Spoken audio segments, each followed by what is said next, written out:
Now, Rock Talk with Mitch Lafon.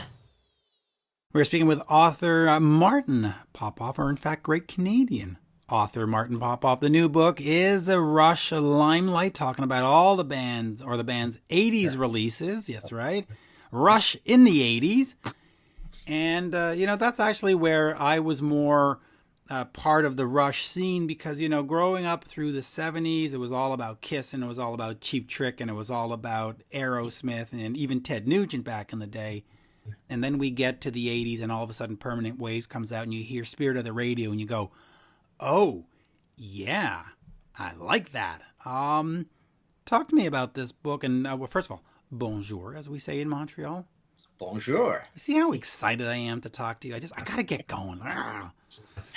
But so many things. So we'll talk Rush, but then we'll talk a little bit about Frankie Banali and a little bit about Eddie Van Halen. But or should we start there first, out of respect? Sure. Yes, absolutely. I didn't know we were going to do that, but that's a good place to start. That's neat that you bring Frankie into it because that's been a little while now, right? Well, yeah, but we haven't had a chance to talk about it publicly. So just real quick, since we're looking at the 80s, the 1980s were greatly affected by Metal Health going to number one. In fact, some would say that because it went to number one, it created that Sunset Strip, arguably. Good point, yeah. Well, because I think after that goes to number one, the record companies looked around and go, hey, who can we sign? Oh, Motley Crue? Hey, oh, Dokken? I think that sort of was the genesis. What did we lose when we lost Frankie Banali? Well, we lost the guy who was the big part of that band for all those years. We lost a great personality. He did great interviews. So he was the throughput as the lineups changed in all these recent times. But, Quiet Riot was in there playing all those festival gigs with everybody, those 3-4 band units, and without Frankie, it wouldn't have had that legitimacy there. And we also lost a great drummer, a great John Bonham historian. He actually, some of those later albums had a real John Bonham-esque drum sound on them. So yeah, we lost the spokesman to a great band. Obviously, we lost Kevin earlier on. Carlos has been around, but not particularly part of the band. He was just a great guy, and this, Mitch. I'm sure even more so than me because you're more connected with these guys. But I know that if I would email Frankie or Facebook him, like within minutes, you'd get a response, and he'd be ready to go, and he'd do a great interview. He'd talk about whatever. He was a great mansplainer, right? He was a great explainer of whatever you talked about, and just a great music historian at the same time. Yeah, we big loss with Frankie, and of course more recently Eddie Van Halen. I mean, what else can we add to what's been out there? Rolling Stone, Billboard, all the biggies have made memorials to him and tributes to him. An innovator on guitar, and yes, folks talk about finger tapping with Steve Hackett and with some other people, but he took it to that next level. He took it to where everybody went, "Ooh, I want to be like him." What did we lose in Eddie? Yeah, I mean, the tapping thing is really important because, there are those little bits and pieces along the way. I even did an episode way back, one of my early episodes of History in 5 Songs with Martin Popoff on tapping and those little bits and pieces because I always shorten that answer that Eddie invented it sort of thing. And I did a book where I have a whole kind of like section on it, this Unchained Van Halen user manual book. But tapping was a big part of his thing, but probably the biggest thing is a grander idea of, I literally think this whole thing about when you net it out, who are the guitar heroes? It literally goes from Jimi Hendrix straight to Eddie. And because of Eddie's output, I don't see any reason why not to call him the greatest rock guitarist of all time, because he really brought that whole idea of guitar hero into the 80s, where you had instructional videos, you had guys like Steve Vai and Joe Satriani having careers as guitar heroes. I think him and Van Halen brought the fulcrum back to California, where there was this massive multi-million-dollar industry based in California. Now again, for another decade, essentially, all that hair metal era was kicked off by Van Halen. But and also the tapping thing in conjunction with the idea of the Brown sound and the fearless creativity across those records. Essentially, I've often argued that out of all the guitarists that we can say have their own sound, I would think Eddie Van Halen is the guy who has his own sound, even more so above anybody else you can name. It's true. Last November, I had a chance to hear some unreleased Van Halen music that was being demoed for me, and as soon as they started playing Eddie and Alex, you just listened to it and you went, "Oh yeah, that's the sound. That is the sound." And we'll see whatever happens with that stuff. But you could hear the sound. You just went, "Yep, I know who that is." And there's a few where you can sort of hear that sound, on a song or two. When Zakk Wylde dumps in, you hear a little ping. You go, "Oh, I think that's Zakk." Or you hear a bend and you go, "I think that's Ace Frehley." But with Eddie, you went, "Yep, that's Eddie." Yeah. Undeniable. And the whole Brown sound thing is a combination of Eddie. Alex is a huge part of that thing, and then all those production choices, right? And I've often said, like, the first album doesn't have the Brown sound, and then it kind of comes in, and it actually gets more extreme, even more so with the likes of 5150 and OU812 and those tracks like Up for Breakfast and things like that. Yeah. So that literally, to me, oddly enough, the sound is the brownest when Sammy is in the band with those guys. But yeah, what a great, glorious, weird production sound that they get. And then again, you get the cool thing about Eddie is you get this fearless creator. They're like a Who-like band, right? They're the Who, essentially. They're a power trio, right? And they just it just I always describe it as like white knuckles hanging on. You don't know what's going to happen next on Women and Children First or Fair Warning or whatever. Like, there's just a lot of weird stuff they get up to, and that's what made everybody like pay attention. It's like, oh my God, what is the next song going to sound like? Keyboards or whatever, right? So they have a lot of really cool things that they did. He just needs to be recognized as basically the Mozart of rock and roll. Oh, I agree, and hopefully they'll pay tribute to him in Pasadena, like with a statue or something, or rename a road, because I think he really is one of those era defining. I mean, and I don't talk about rock and roll era. I mean, when you look back to the 70s and 80s and you think what defines the United States, you'll go, Ronald Reagan and baseball this and I think Eddie Van Halen has to be part of that conversation. Like, the 100 things that describe the United States in the 80s. Yeah. And I think Van Halen and Eddie has to be part of that discussion, you know? That's a really neat idea. Yeah, I never thought of it that way. Absolutely. Yeah. Well, you look at it. Anyway, it's not just rock and roll. And I think when you get to a place like that with an artist, that's a very unique place. There's not a lot of artists. There's a lot of artists you can say they're great. They have great albums. They're fantastic. Well, but you look at Rush, because we'll get back to Rush here now. When you think Canada, you think Rush. You'll think Wayne Gretzky. You'll think Pierre Trudeau. You'll think whatever, and eventually ice and snow. But eventually you think Rush, and that's a very special place that you become defined with a time and space and a country. And anyway, Eddie was that for the States, for me, and Gene Simmons too, by the way, that the whole look. But of course, Rush. So let us get ZZ Top as well, right? Yeah. Oh yeah. But Van Halen, when you think of hard rock and MTV, what comes to mind first is 3 or 4 Van Halen videos, and then maybe ZZ Top or whatever. But we also have to remember, Van Halen had 2 diamond albums in the States. That's a pretty rare thing to have happen, right? 1984 and the debut are over 10 times 10 million copies in the States. So yeah, massive impact. And it's funny with that diamond stuff. I follow the RIAA stuff all the time, and I tweet about on this day, and a lot of these bands like Van Halen, they haven't had the stuff re-upped in a while. The Sammy Hagar stuff was all RIAA certified in 2004 because they had the reunion tour, and I guess it was part of the marketing angle to say X amount. But some of the David Lee Roth stuff hasn't been touched since the 80s or even the 90s. So when you're saying diamond, it actually might be double diamond by now. Yeah. So, Yeah. Yeah, there's some interesting cases of that. It's a really good point. Like the whole idea, someone should write some or do some really great analysis of that, because there are certain bands that, yeah, they haven't been looked at for years and years and years. Now, obviously, after about 2007, 2008, physical product just takes a big nosedive, and Right. we're not find much. But yeah, when you it's interesting. There are a lot of bands. I've heard of a lot of bands and situations also where the record label doesn't want to go get things certified because they don't want to let on to the artists how many copies they Right. sold, because now they're going to owe them a bunch more royalties. Well, so there's a lot of reasons stuff doesn't get certified. You look at Kiss, and I know we're completely off track, but most of their albums were last certified in 1996. And you go, well, why 1996? Well, the reunion tour. So it looked good to say we have X amount of platinum albums and X amount of gold albums and X amount of. But then after that, nobody cared. Nobody. Yeah. No. So it's strange. And Cheap Trick, by the way, don't even get into those. Half their stuff hasn't been certified since 1978.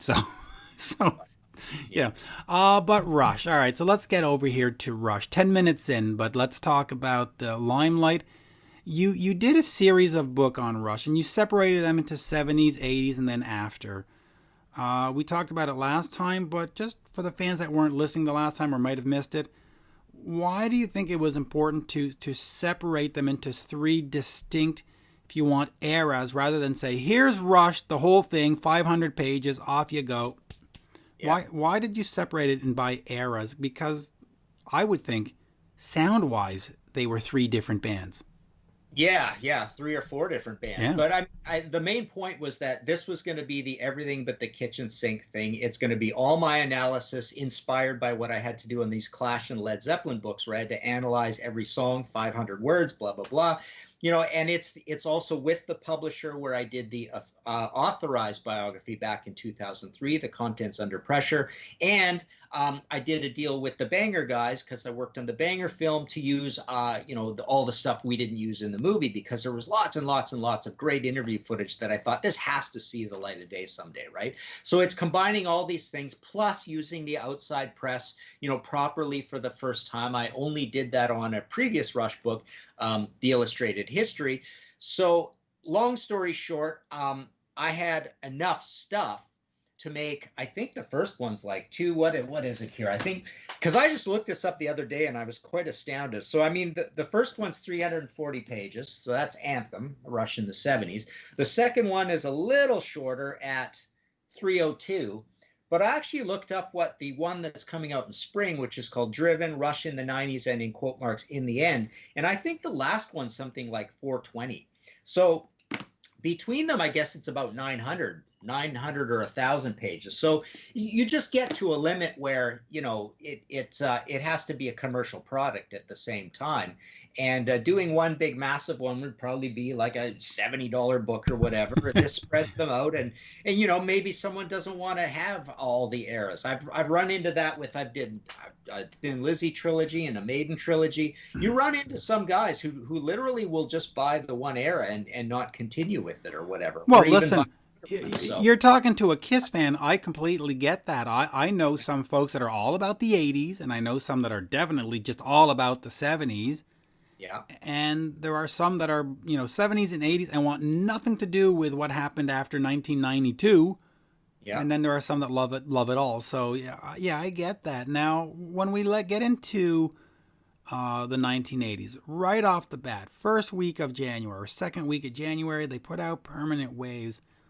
That's where I got interested in the band. What do you think it meant for the band? Because they came off, the first couple of albums, they were discovering themselves. They had John Rutsey on one of them.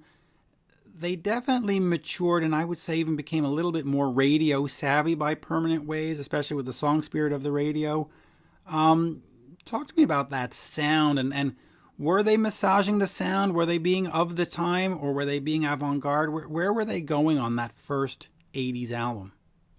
I think it's a bit of a fake out, because it's still a pretty progressive album. But you're right. The Spirit of Radio is a song that is very bubbly and catchy. There's still a lot even going on in that song. So that song is a microcosm of the album, is a microcosm of the band. They haven't really changed a whole heck of a lot. Obviously, it's quite different, I suppose, from Hemispheres itself, because that is as far and pretentious and heavy metal, prog metal that they ever went, right? So they have chopped it down a little bit, but the songs are still fairly long and still fairly action packed.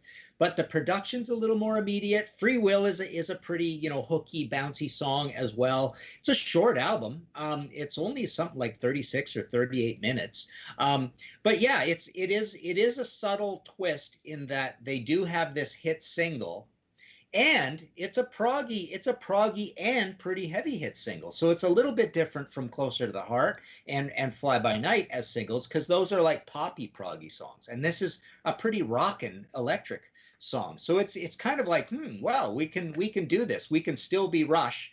We're just going to cut things down a little bit. But I guess they're being a little more sensible about things, and probably Neil is getting a little bit more, succinct and talking about life stuff rather than, Greek mythology or sci-fi or whatever. So he's getting a little more clever and wanting to be a little more universal and talk about more things that have to do with real life. So that's kind of where they go with it. But in a lot of ways, they're kind of fooling us a little bit. They're still very proggy.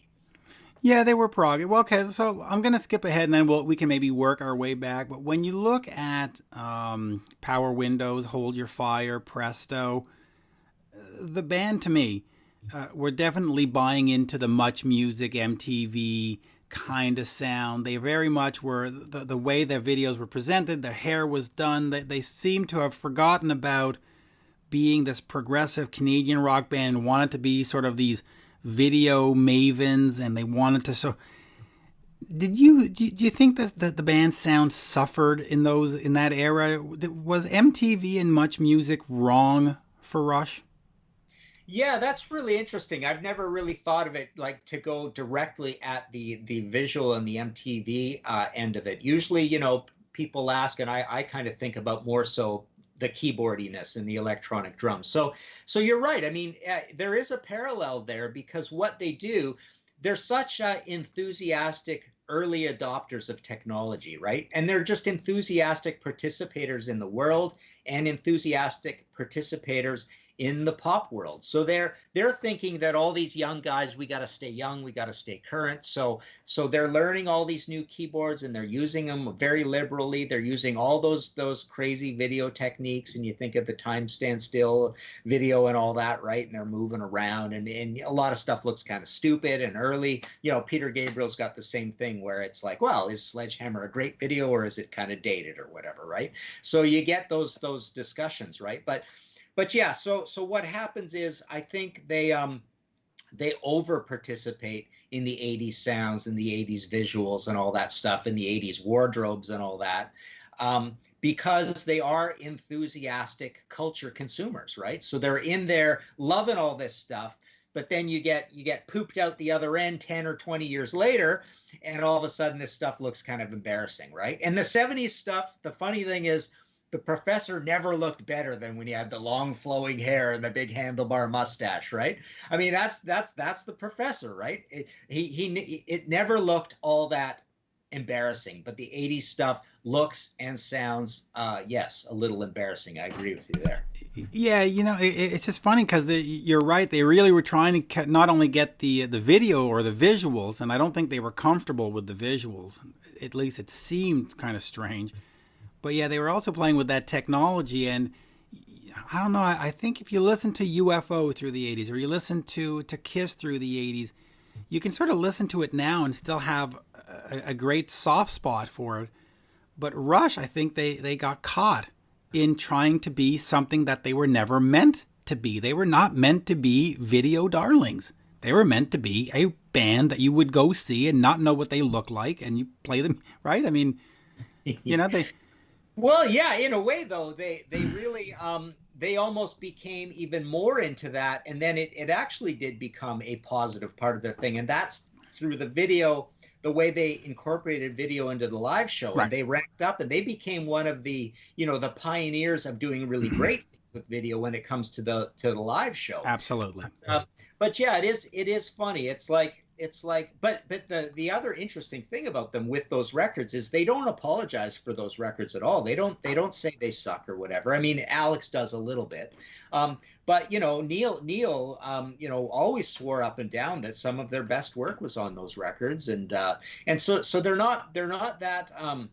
They're not negative about not that negative about that period. And you think a Test for Echo, you could be negative about a record like that. But Neil, on the other hand, Neil could be pretty negative about the 70s stuff. He could be embarrassed about that. So, it's like you have personal taste, I have personal taste, the guys in the band have personal taste, right? So they can even step outside themselves and look at their own catalog and have varying tastes about all that material just the same way we can. I want to bring us back to Canada for a second and talk a little bit about the Quebec connection and the Montreal connection. We'll deal with Morin Heights in a second, but Exit Stage Left was recorded at the Montreal Forum in March of '81, a show that I attended. Wow. And cool. and every time that anniversary comes up, you can go see it on my Twitter or on my Facebook. I put blah blah, and I actually post the ticket. I post my ticket. Nice. And Max Webster opened up that night. Now, other than the fact that I was there and therefore it is special to me, what was it about that band or that Exit Stage Left album? Because when you look at Kiss and you hear Kiss Alive, or you look at what Fillmore, and these great Peter Frampton, these great live albums that sort of define the band and bring them to new fans, Exit Stage Left is to me a defining live album. It really captured the band, and when you hear that album, you go, I get it. Was it just a live album, or was it more impactful than that? Well, it's interesting because in a lot of ways, people talk about it as the lesser live album from All the World's a Stage, and then they make all those comparisons, right? The comparisons between the first Priest live album and Priest Live, right? Or Blue Oyster Cult, On Your Feet or On Your Knees, and Extraterrestrial. Right. Kiss Alive, right? Kiss Alive 2. Lizzie, Live and Dangerous, awesome. Life Live, not so awesome, right? But Kiss Alive 2, it's a bit of a different situation because Kiss Alive 2 is still very beloved, right? But Kiss Alive 3, maybe not so very, very beloved. AC/DC's, first live album, the single live album, If You Want Blood, versus whatever. I think it was just called AC/DC Live, late in the CD age. I mean, it was the first 46 live Maiden albums compared to the other 46. Yeah, live. Right.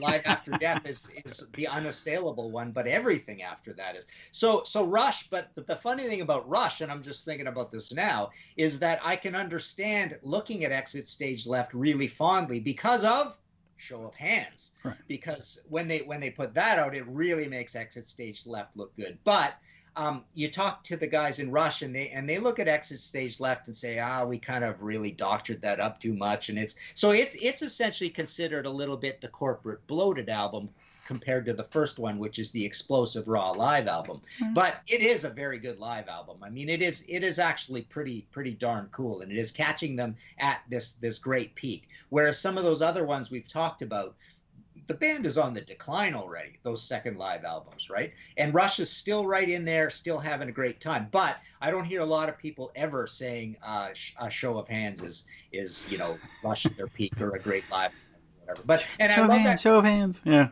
Yeah, but that Quebec connection is amazing because of Morin Heights making all those records there, and Neil, setting up shop there and living there, right? So Quebec, because they hammered so hard at Ontario right from the beginning in like 1969, they started moving a little bit away from hometown, suburban Toronto, right?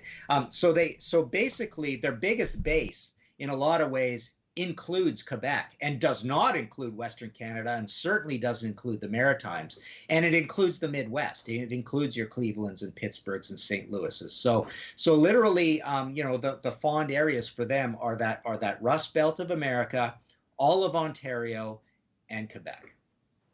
Oh, absolutely. As I turn my microphone back on here, but so talk to me then about Morin Heights, because now in this 2020 world, your studio is your spare bedroom. Your studio is the bathroom. Your studio is your iPhone in the car. I mean, people are recording very differently. Whereas Rush, as you said, they would set up at Morin Heights and it had a sound, and the room had a sound, and the technician that was working there gave, so when you hear other bands, April Wine or the Police stuff, you go, Morin Heights, or Queensryche for that matter. What was it about that? Did it create some kind of camaraderie that they were in this sort of, and for folks who don't know, Morin Heights is like out in a forest away from civilization. Did it create a camaraderie that you are these guys, three guys out in the jungle, for the lack of a better word, and you just have nothing to do but think about making an album and not get distracted by the Vegas Strip and the strippers, this and it's me and music? Yes, that's a really good point. But also with Rush, it's even more so than those other bands because it's home, and it's so iconically home. Like, these guys would talk about going out on the lake and playing volleyball late at night and putting on snowshoes and wandering around outside. So sometimes it was like the dead of winter, sometimes it was summer. And then they also reinforced that or underscored that by having these writing sessions at like Ronnie Hawkins' house or other country sort of locales. I mean, they do have this association in the 70s with Rockfield in Wales, but no more so. I mean, basically their big association is Morin Heights, because you also get those iconic pictures when they're making moving pictures, where you get the fading light, you get the sunlight coming through. It's kind of poignant. It's wintry, black and white shots. But yes, what you say is very important. This idea of you're ensconced in this place, but you are, for Rush, you're ensconced in this iconic Canadian atmosphere when you're making these albums. So all of that just swirls together, and so it's a lot different when thinking about Rainbow or Nazareth being at Morin Heights than you think of, Rush being there. Or Queensryche for that matter. Grace Under Pressure. They move away from Terry Brown on that one. Why do you think they do that? Had they just run the course with Terry Brown? Was it just trying to do something different? Why? Why not Terry? I mean, there are some bands. You look at Def Leppard with Mutt Lange, who created, of course, everybody's favorite Hysteria. Right? You look at Dieter Dierks with the Scorpions. Andy Johns with. There are these bands and producers that just, it works. And then suddenly the band and the producers decide we're not going to work together. Was this we just want to try something new? Why say, hey, we have this successful producer, off you go, we don't need you anymore? Yeah, I mean, it is definitely wanting to try something new and being these cosmopolitan guys and accelerating their learning that is leading them into keyboards and things like that, and being influenced by the Police and not so much punk rock, but post-punk and new wave, but more so post-punk, because that's more of an English term, right? So it's more these English bands. And not the extreme weird post-punk bands, but when it starts to become MTV darling type post-punk bands. So they're looking at these different guys, and obviously we get Peter Collins later, but at this point, they're really upset that they get stood up by Steve Lillywhite. And they get a producer in Peter Henderson, where essentially what happens is they're a little bit horrified that he's not super opinionated and leading them around and bringing them all this knowledge. He turns out to be more of, what do you guys think kind of guy. And it really kind of ticked them off. First of all, it wasn't their first choice. And then also they have, not fond memories of it being freezing cold out when they're making this album. I always think of Rush as a winter band and these records coming out in the winter, and the album covers kind of all have the, not all, but a lot of them have kind of a wintry look to them, and certainly this one does, right? So yeah, it's this cold album and made in a cold experience. Even the sounds on it are a little bit harsher and mid-rangey, a little bit harder, like tapping on a hard surface sort of feel. Although it's still a pretty good sounding album, and I really like the album. But it's a dark album as well. But yeah, to answer your question, it is this thirst for knowledge that they always have, and they just thought, we can complete Terry's sentences, so to speak. It's time to get a producer in here who's going to tell us something different, maybe tell us no quite often, and tell us to do something different, and tell us, I don't like what you do. I want you to do something different. So that's kind of the idea. Yeah, and I'm a big fan of sticking to what you know. Let's get over here to the last album of the '80s, Presto. At that time, everything had gotten bigger and better in rock. Well, maybe not better, but I mean, Motley Crue, Dr. Feelgood is outrageous. Aerosmith is back, and it's pre-pump and Permanent Vacation, and you look at Def Leppard, everything is big and blah and blah. How do you think Rush leaves the '80s with Presto? Is it a big sort of pompous kind of statement, or is it like, man, this is Rush and this is what we do, and we're bring on the '90s? How does that put a period on the decade for the band? Yeah, it's funny because earlier on they didn't go new wave of British heavy metal. I would have loved if they would have gone way heavier with Signals rather than way lighter or somewhat lighter, right? And then yes, I mean, what do you do in the '80s? Hair metal is amazing. It's huge. It's multi-platinum. They don't do that in '85, '86, '87, and also at the end they don't do it. So essentially, as you say, I mean, these bands, they're big, they're bombastic, they're guitar-y, but more so, I think what you're saying is they're very multi-platinum as well. They're massive bands, right? But it is the the late period hard rock hair metal thing, and Rush gets smaller. It's almost like, I always talk about that album as it sounds like they're playing in a matchbox. It's three crickets playing in a matchbox, right? And Roll the Bones is kind of the same. I mean, they don't react to the grunge thing really ever. I mean, Counterparts, people talk about it that way, but it's not that way really, other than Stick It Out, which was the advanced single, and that's why we think of it that way. But basically, here we are. They're not doing hair metal. They're not really all that excited about what's happening in grunge. They seem to be excited by, let's turn the keyboards down a tiny bit. Let's still be kind of like mid-rangey and English sounding, and they get Rupert Hine in there. Like, what kind of producer is Rupert Hine? This is the era of all those massive producers you and I both love and know, right? He's not one of them. So yeah, it's like they're just going their own way. So sometimes Rush seems to like embrace trends, and sometimes Rush seems to run all the hell the other direction from a trend. And that's kind of what they're doing here. They're just making this weird, small, tiny fey music. Getty talks about it as kind of a fond period of whatever songwriting means, or being a vocalist means. It's like, this is my singing period, right? Or our songwriting period. It's like, I don't know what you're talking about, but go at it if that's what you think. Yeah. But not a lot of people have a fond feeling for this period. Having said that, you and I both know with these bands, it can be your beloved period if this is where you parachute it in. And absolutely, it was your first Rush album or whatever, right? So there are a bunch of those fans out there as well. Oh, absolutely. I have a lot of bands like that. I mean, I'm just going to think Scorpions, for example. I really love the album Humanity Hour 1, which came out in 2007. And it's because from like 1992 until 2006, I had thought to stop thinking about them. Mm.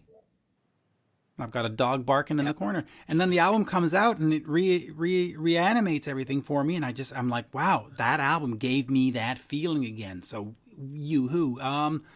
So then overall, then how do we look at Rush's 80s? Was it a successful decade for them? Was it a 50-50 hit and miss decade?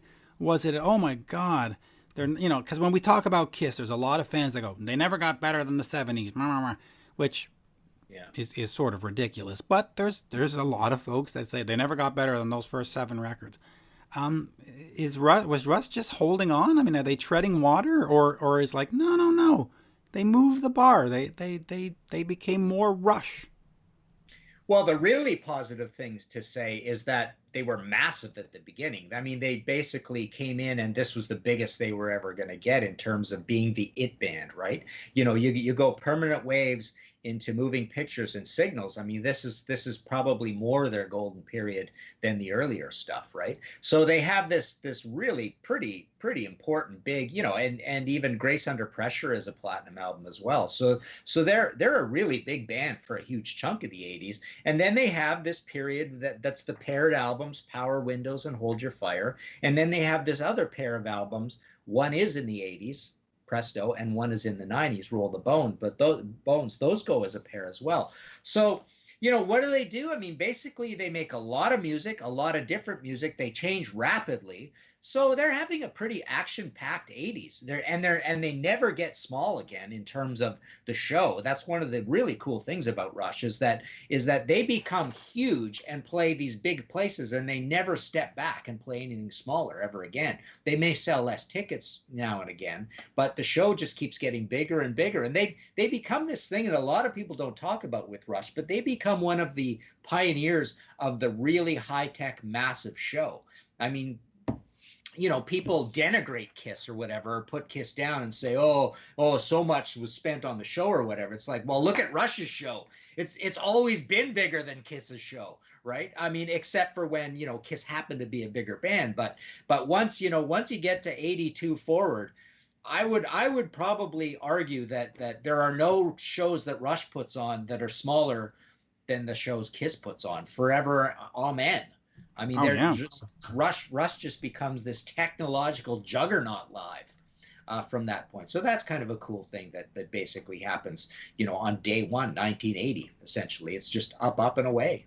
Yeah, I particularly like when they had washing machines on the stage, which I guess was 2006 or 7 or whatever. Remember that? They did amazing. they did amazing, really cool things. And whereas a band like Kiss or whatever, I mean, they basically had slightly more technical versions of their heyday, and it didn't really change incredibly a lot. But Rush were always in there pioneering new things you can do up there. You know what? I was going to stop on that question, but I just want to ask you this: since we talked about the albums as a whole, what about the individuals through the '80s? Did Neil become a bigger, better drummer? Or did he change? Was Geddy a better singer? How do you sort of just give them a scorecard, like a report card on how they, like in school when you get a progress report? At the beginning of the year he did this. In the 70s, they were doing one thing. Did the 80s change them as players and as singers and as, writers? Or were they just always, he's Geddy, he's Neil, they do what they do, Progress report? Yeah, I think Alex probably didn't change a lot. Neil's playing didn't change a lot until he worked with Freddie Gruber and changed up his grip and stuff in around, I think it's 96, 97. But so what Neil did is he really embraced that technology and tried all that new stuff. And then Geddy, his big thing is he really added a new instrument and really explored the keyboards even more. So they didn't change a lot as players. What they changed a lot as was as people, and this continued in the 90s. They basically embraced that idea of being Renaissance men and being well-rounded people and charitable causes and exercise and learning and wine and baseball and golf and biking and motorbikes and all this stuff, right? So they basically became, mature adults who spent their money wisely on enriching themselves in terms of like their personal experience out there in the world. And like I say, a lot of charitable causes, and they became, quite political, even though they kept that quiet. But they just really got into a lot of really cool things. But no, I don't think they really changed a heck of a lot as musicians over that time. No, and of course they had Blue Jays season tickets, which is always important, right? So there you go. Limelight, Rush in the 80s by Martin Popoff. Do pick it up. You can get it right here. I'm looking at it on Amazon.ca, so Amazon.com must have it as well. Always a pleasure, sir, and keep doing what you do, and let's hope that we don't have any other conversations about losing people, because we've lost enough. Yeah, there's been a lot of them. Yeah, for sure. There has been. Neil was Neil this year or last year? Neil is now last year, because what are we? What is the date right now? I can't remember. No, he was January. Was it January? So not that long ago. Yeah. Pretty wild. Yeah, January 2020. So, I mean, just think about this. This year alone, we've lost one of the most renowned drummers that everybody looks up to, Neil. We lost one of the greatest guitarists, if not the greatest, in Eddie. And then we lost Frankie, who was part of the band that really sort of set the scene. And I'll keep saying it. A lot of those record company guys went, oh, we can go #1 with this kind of music? Dang it, let's go sign these bands. Yeah. So you've got sort of 3 individuals that shaped rock music, shaped progressive music, shaped the scene, all gone this year. So let's hope we're done. Let's hope we're done with that for a while, you know. Yeah. Very cool, yeah. Martin, always a pleasure. Limelight, Rush in the 80s. We, of course, have Anthem, Rush in the 70s, and Driven, which I see here. I guess it's on pre-order. Let me see what it says here when you click on the bookmarks here too. So this is pretty interesting. We got bookmarks made up. And oh, nice. So I've actually got even a few of the Anthem ones left. So the ones that I'm doing at my site at martinpopoff.com, of course, I'm signing the books and sending them out. Yes. But I'm sticking the bookmarks in as well until they run out. So. Now, let me just ask you this. It says Driven, Rush in the 90s, and in the end, it says this title will be available April 27th. Is that still holding, or is that... No, that's not going to be delayed. And you know, these first 2 actually probably all came out even a little earlier. So it's like, you know, ECW is doing a good job of working through this virus thing. I don't think it'll be delayed at all. I mean, I've had it written for a long, long time. Yeah. Obviously, I had to make some pretty tragic changes to it.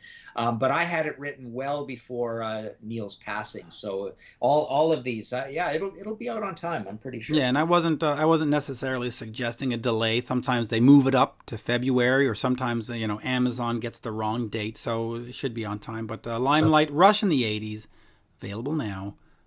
Martin, as we say in Montreal, merci. Thank you. Merci to you too. Thank you. All right, perfect. Let me hit the stop recording button. Let me stop the recording.